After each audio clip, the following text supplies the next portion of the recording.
Hey guys, I just woke up in the middle of the night and I can't go back to sleep, so we're going to review a movie that I saw recently.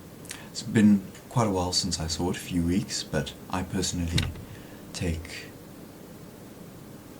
my time digesting movies and come to my own conclusion, and we are going to be reviewing Zootopia 2.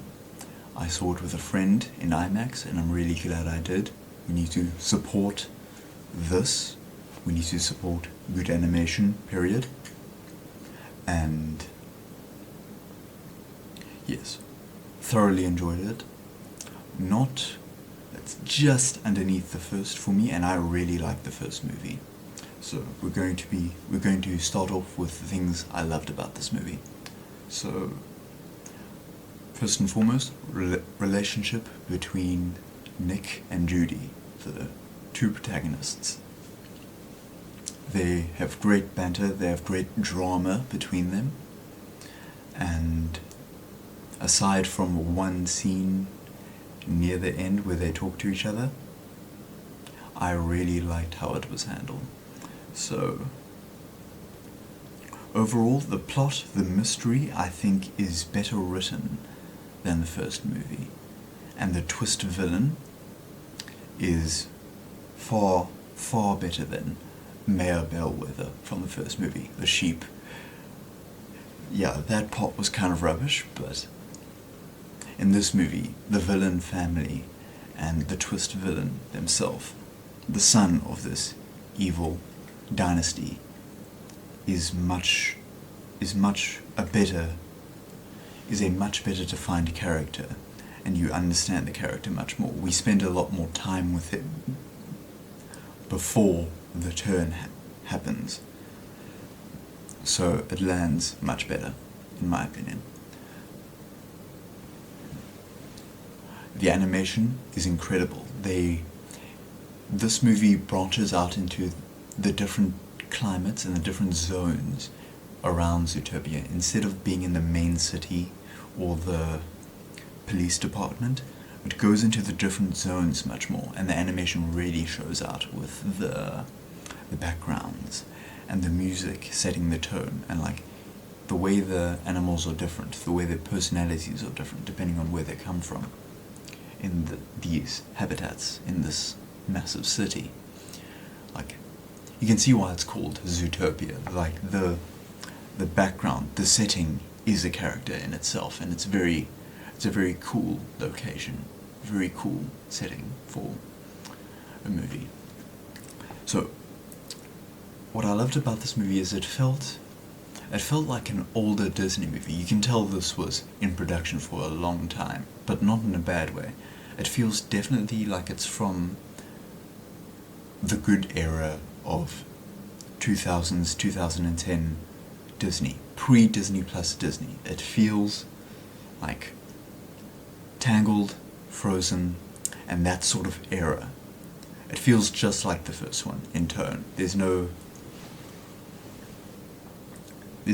weird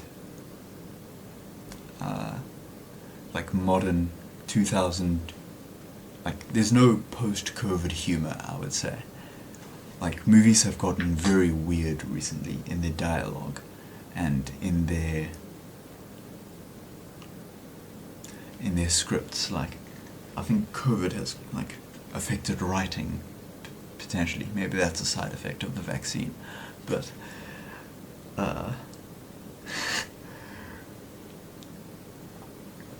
it felt very much from a different time, and it has a bit of edge to it. Like, there's a scene where the villain, this family of snow lynxes, these big cats with claws, and they're like very rich and they hold a lot of influence over the city. There's a scene where the patriarch of this family, the big father, he is talking to Nick, and Nick has his like hands around on the bars as he's getting arrested, and he like digs his claws into his hand, and there's a bit of blood. It's like, whoa, and this is like a serious villain moment, and it really lands. So I'm really glad it has a bit of edge, just like the first movie. Like, the first movie has some scary scenes and a few jump scares with the predators going savage, and I'm really glad they kept the medium tone. Like, these movies have a very defined tone, and I really hope for more movies. I'm really glad I supported this. Hopefully it won't take another 10 years, and this is their only hit that they have in a while, so I have a feeling they are really going to put priority into this and come out with more very soon. Hopefully it's not another Disney Plus show, hopefully nothing live action. Yeah, we don't want a Lion King situation. We want more original sequels to good properties like this. Absolutely. So,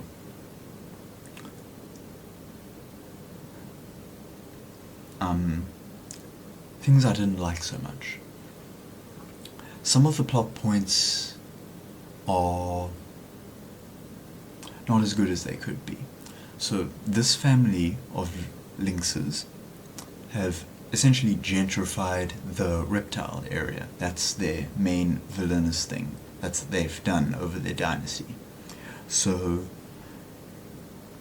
for the twist villain, he's a great character, and he has good development and good characterization, but the family, their motivation is not so clear. He has great motivation, and you understand his reasons, but the family not so much. They seem to just hate reptiles for no distinguished reason, and they, for no gain apparently, they just bury an area in snow. They expand their climate to encompass the reptile district, and because they're cold-blooded, they can't live there anymore. And they don't have good reason for this. They don't go to live in that area. And I was just thinking, like, when our heroes liberate the area and their reptiles return, what if there was a thriving lynx community in the area? Like, what would they do then? So, thankfully for them, it's a frozen wasteland and there's no other real conflict. But yeah, so that was a bit convenient, I think. Like, that would have been much messier if it was. And I would have liked to see what they would do. What conclusion would they come to?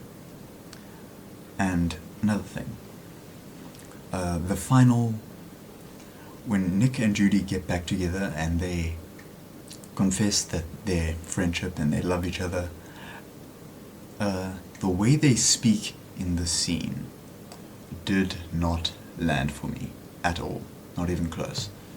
I thought it was cringe. I saw it with a friend who's a girl, and it really landed for her, and she was like, as we came out the theatre, she was like, oh, that scene, it made me cry. And before she finished the word, I was like, yeah, me too, cringe. And she was like, no, cry. And I thought it was very interesting, because I had a completely different response. In this scene, they use a lot of big words, and they use a lot of, like, the politically correct, the perfect, like, therapy speak. Like, they say exactly what they should on paper, and I just didn't get any feeling from it. Like, I would have much preferred if they spoke from the heart, or they made some grand gesture without words, maybe with a pen or something. But this scene absolutely did not land for me, and I would have liked it much better if they went for a less is more approach with the dialogue in the scene. So that's like a major drawback in this movie. That scene doesn't land. And it's not like the fight between Nick and Judy in the first movie, where she, like, accuses predators of being biologically evil, and he says, oh, like, are you serious? are you actually, do you believe this? And in this movie, there's nothing like that. I think that's a bit of post-COVID writing that got into the script, and it definitely shows. So that's a big detraction from the movie. That scene is very, very important, and I think they messed up, kind of. Like, it didn't reach the full potential that it could be. And yes, but overall, the plot, the mystery is very much better written than the first, and the villain holds much more power, and I think it's very good because the twist villain himself is one character, but there is a villain family who is evil from the get-go, who is not a twist, and that's very good. So hopefully Disney can make more like this. I'm very glad they went this direction, and I'm running out of things to say. Overall, great movie. I like Zoo more than I like Try Everything. I just do. I think it's a much better song. And with that, I'm going to go back to sleep. Alright. Hopefully this didn't turn out like an insane ramble, but yeah. I didn't know what else to do as I woke up. So, yeah. Good night, guys. Good night. Sleep well.